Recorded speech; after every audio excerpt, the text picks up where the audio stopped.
Speaker, firstly, may I align myself with all the tributes to Sir David Amess. It was a life unfairly cut short, but whose memory will live on forever. And may I also begin by thanking, through you, all of the staff, the clerks, the doorkeepers, the speakers team, everyone who keeps democracy alive behind the scenes, which is hugely appreciated. And thanks is the theme of my speech today, which I will do my best to do as quickly as possible.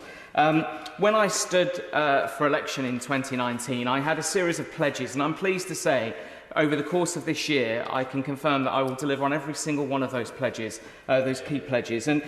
But I know that whilst many politicians like to take the credit all for themselves, I know that it's been through teamwork and through support from others, and that's why I wanted to spend my time in this speech just thanking people who've made those pledges possible. And the first is perhaps the most prominent of those, which is the securing the funding for Watford General Hospital. And my thanks is to the leadership team at West Herts Hospital Trust, including not exclusively Matthew Coates and Phil Townsend, who've been phenomenal in making sure that the plans were achievable, ambitious, and that we secured that funding, and helped me be an absolute pain in the neck to ministers every single day, right from the Prime Minister down, to make sure that they knew what we wanted, and we've been able to achieve that.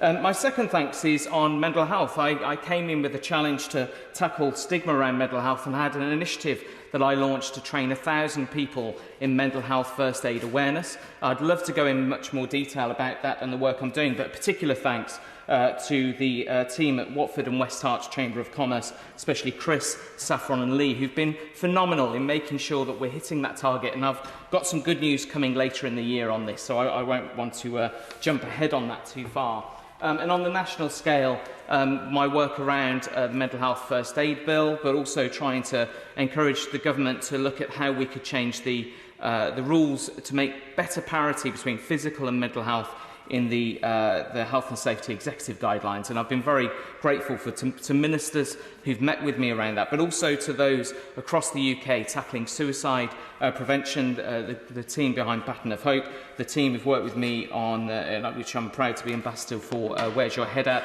and also to Dr Alex George and Chris Murray, who've been phenomenal this year, really helping support me and drive me forward to deliver on those promises.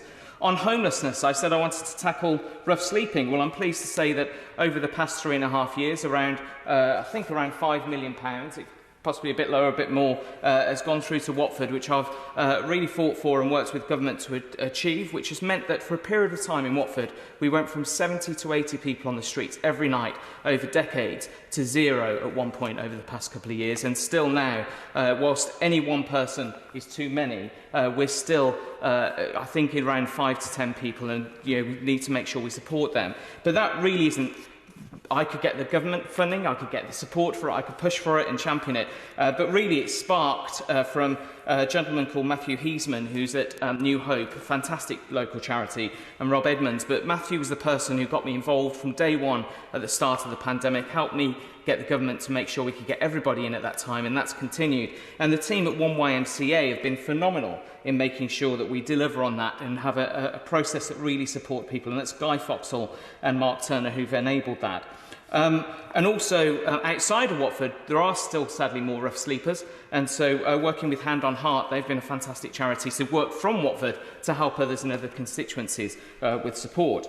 On business, I would love to go more into the list of businesses I've visited, but the big one for me was making sure we support our hospitality sector. And in that sense, we've last year, there was a risk to Prism nightclub, which I did a debate on here. I did a petition here.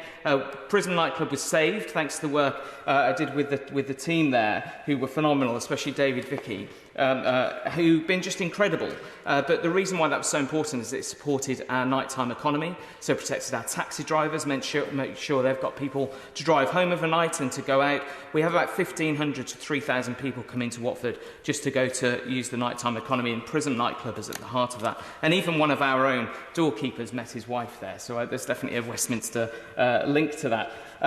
And also challenging from a business perspective, making sure that we continue to fight the nonsense nonsense from the Mayor of London around ULEZ, because that's going to cost my constituents a lot of money, especially those trying to struggle through.